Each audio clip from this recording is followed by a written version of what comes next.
Pues este cuaderno municipal de Atlacomulco forma parte de una colección que instrumentó el colegio con el objeto de realizar trabajos por parte de investigadores históricos, etnográficos, arqueológicos, pero también sobre problemas de los municipios, problemáticas de los municipios de muy diversos tipos. Entonces yo siento que estos cuadernos son muy útiles y han proyectado al colegio en los municipios.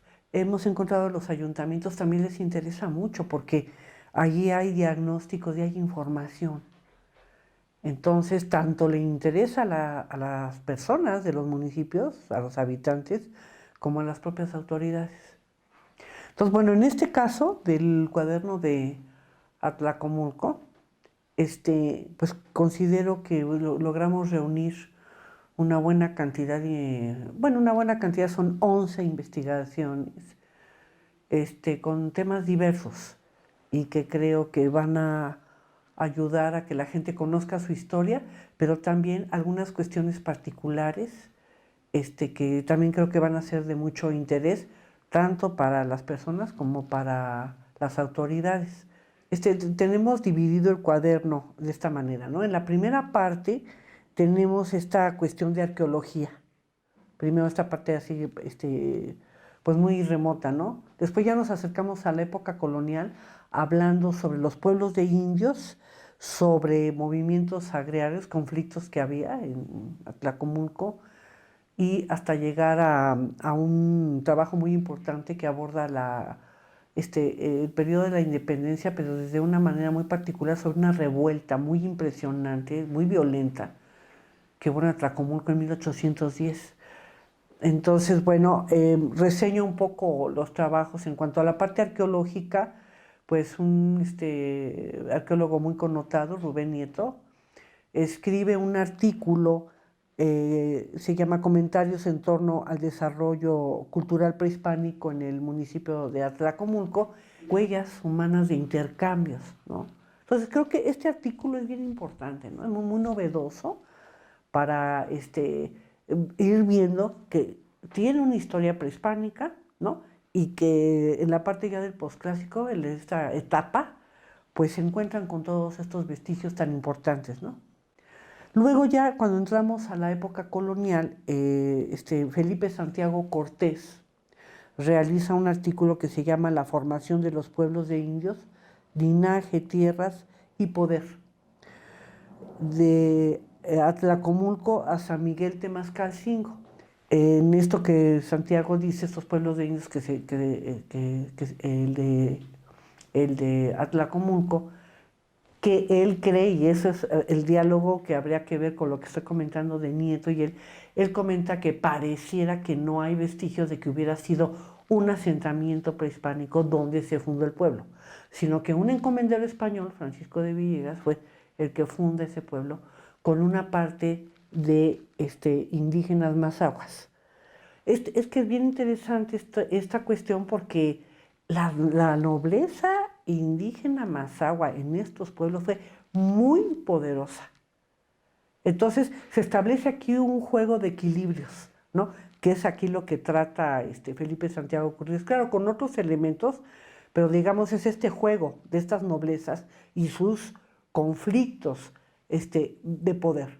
Luego después pasamos a un trabajo que se llama, se hace una interrogación la autora, Gañanes de las haciendas o pueblos que reclamaban sus derechos. Conflictos en Atlacomulco durante el siglo XVIII. Es Amalia Esteves Carmona quien escribe esto. Y tiene de alguna manera una liga con el otro artículo porque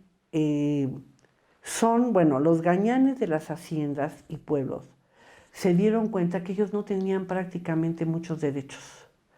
Entonces, lo que quieren es que los reconozcan como pueblos, porque ellos vivían en lo que se llamaban cuadrillas, que eran unos asentamientos, pero en los que estaban pues muy vulnerables, ¿no?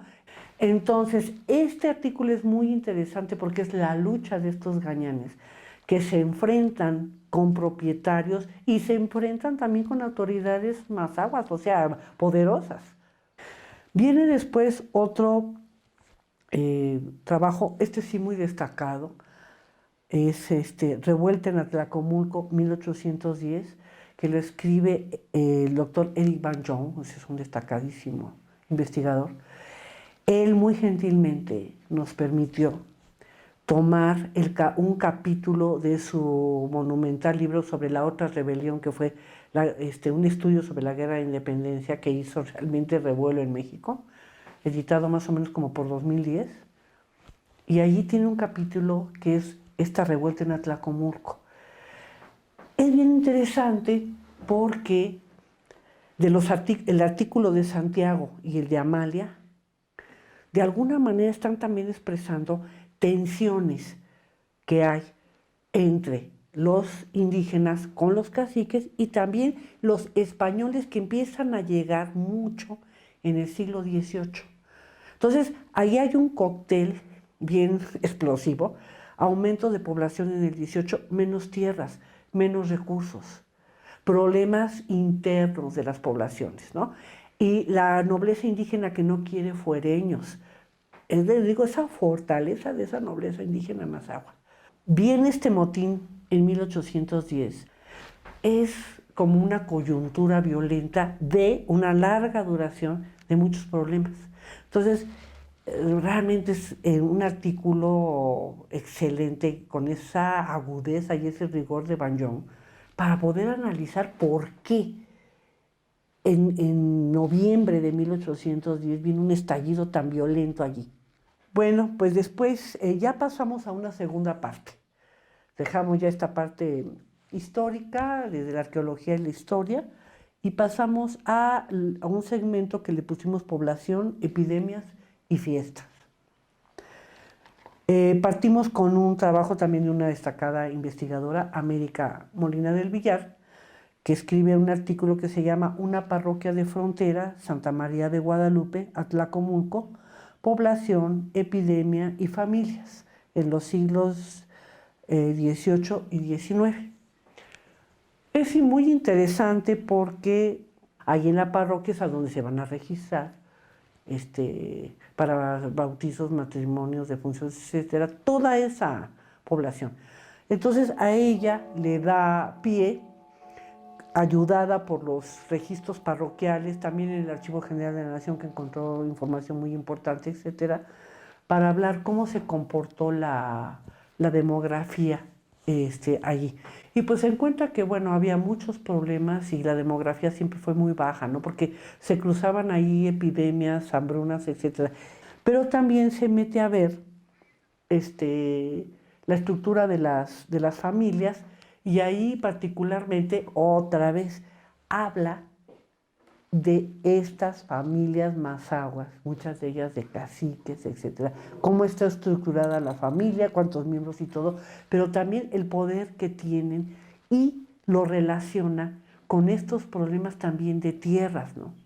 En esta línea yo realicé un artículo que se llama Un panorama sobre la población de Atlacopulco en el siglo XIX, o sea, yo parto de lo que habla la doctora América Molina del Villar en la primera parte del 19, que es cuando viene esta epidemia de tifo que da, bueno, una cosa tremenda allí de una baja de población, y estudio la demografía de Atlacomulco a lo largo del siglo XIX, pero no con los instrumentos de la demografía histórica. Yo nada más presenté un panorama sobre nacimientos, matrimonios y defunciones, viendo sus variabilidades y tratando de meterlas en un contexto histórico, también de ver todo este convulso siglo XIX. Y finalmente está un artículo que se llama Fiestas religiosas y reforma liberal en Atlacomulco,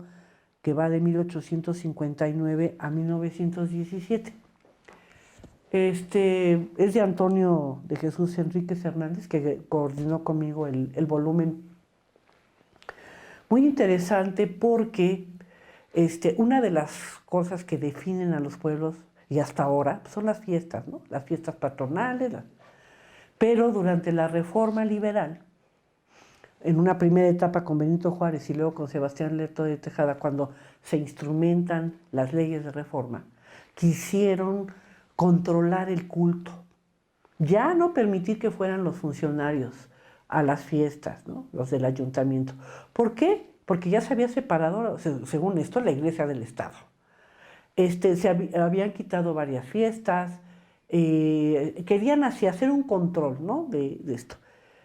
Entonces, él estudia desde la fiesta en estos años cómo la población muchas veces ignora, le da la vuelta o asimila algunas cuestiones o las pone para su beneficio para poder seguir celebrando la fiesta, porque la fiesta significa muchas cosas en todos los pueblos. Primero es una cuestión identitaria, donde están todas las clases sociales en ese fervor religioso y también lúdico, ¿no? Pero también tiene un impacto económico. Muchos comerciantes venden en esas fiestas, ¿no? Y también tiene un papel de equilibrio. Cuando la fiesta está allí, rompe con la monotonía, rompe con tensiones, rompe con muchas cosas. Entonces, Toño va analizando todos estos aspectos y va viendo cómo hasta a veces los mismos funcionarios locales se saltaban la ley. Ya tenemos una última parte, la tercera, que es educación, mujeres y matrimonio. Aquí tenemos un trabajo de un compañero de aquí del colegio, Carlos Escalante Fernández, la misión cultural de Atlacomulco en 1927. Interesantísimo este trabajo porque son estas misiones culturales por revolucionarias que se instrumentaron en muchas poblaciones, en la que querían que los maestros se convirtieran en líderes. Entonces, ahí él explica toda esta dinámica en Atlacomulco del papel del maestro, de cómo los enseñaron, de cómo eran las materias que se les dieron a los maestros. Y yo creo que esto sí lo deberían de leer los profesores porque la verdad es que los programas eran bien completos y abarcaban muchísimo más que materias tradicionales, ¿no? Después viene otro trabajo, Huehuetzin, Chinelos, San José del Tunal, capital social en los programas de educación no formal, es un estudio de caso en el municipio de Atlacomulco en 2015 a 2020, de Salvador López Pacheco. Pues es un trabajo interesante porque habla de un grupo de danza en Atlacomulco, en el cual él ve que está como desarrollada esta cuestión del capital social y humano, porque ¿qué quiere decir esto? Que les empodera al grupo, les permite desarrollar habilidades humanas y sociales porque todos se ayudan, hay redes de apoyo, como esto, y es interesante porque es también lo que yo creo que se debería instrumentar en otros municipios, con danza, música, etcétera, con grupos, armar redes sociales, y es este estudio que hace este muchacho que yo creo que es muy interesante para eso, ¿no? Después viene un trabajo de Osiris Patricia López Matus, la reconfiguración de los roles de género a través de la migración en San Pedro del Rosal, un pueblo mazahua del municipio de Atlacomulco. Interesantísimo este trabajo porque, bueno, ella estudia dos momentos. Uno, es prácticamente el empoderamiento de las mujeres cuando los mazahuas migran, la población masculina, a México y hasta el extranjero. Se quedan las mujeres solas. ¿Qué tienen que hacer? Organizar toda la economía familiar, educar a los hijos y de todo. Entonces ella ve cómo es el proceso de empoderamiento de las mujeres en este primer momento, pero en otros son las mismas mujeres las que empiezan a migrar a la Ciudad de México, a Toluca y también al extranjero. Entonces ya vienen con otras perspectivas cuando migran, ya tienen dinero, son independientes, regresan con otra visión al pueblo. Entonces muy interesante también este trabajo, ¿no? Y finalmente tenemos otro que es entre el pasado y el presente, transformación de las costumbres de matrimonio en San Pedro del Rosal también, y su influencia mesoamericana de Otilia Soria Ortega, que es la cronista de Atlacomulco, y que nos presenta un cambio cultural. Por lo regular, es como en todos los pueblos, los matrimonios son arreglados por los papás. Ya saben eso de que van a la pedida de la novia y que se fugan, pero luego los papás dan su consentimiento y se casan. Entonces hay un cierto control ahí social de los padres, ¿no? Y también habla de que tiene que haber ese ritual del guajolote que significa la fertilidad. O sea, lo ligan esto de la pedida con esa fiesta del guajolote. Sin embargo, ya estudia este cambio cultural en el cual ya, pues por lo que dijo también la otra autora, de este cambio por el empoderamiento de las mujeres, la modernización, los muchachos también se han salido ya de ese patrón. Lo que ella destaca mucho aquí es ya la individualización, porque antes es una cuestión comunitaria en la que la presión social es te casas con la persona que elegimos. Y aquí hay una elección por sentimientos, por gusto, por lo que sea. Entonces como que hay una tensión allí porque es un cambio muy fuerte en cuanto a lo que es el orden social, ¿no? O sea, la juventud está ya ahorita en otra dinámica, ¿no? Entonces son, creo, artículos muy, muy interesantes y pertinentes, ¿no? Para la realidad atlacomulquense, ¿no? Sí, bueno, pues desde esta plataforma yo quiero hacer una invitación al público que verá este video, pues para que asista, ¿no? Yo creo que va a ser interesante. Allí la doctora Tatiana Pérez Ramírez, que es mi compañera en el Seminario de Historia de México y del Estado de México, hará la presentación ya muy puntual y estaremos también pues los dos co-coordinadores, que son su servidora María del Pilar Iracheta y Antonio de Jesús Enríquez, así como la cronista de Atlacomulco, la doctora Otilia Soria, y pues yo creo que también autoridades de la Casa de la Cultura donde se va a realizar, y pues habrá venta de libros allá y quedan cordialmente invitados.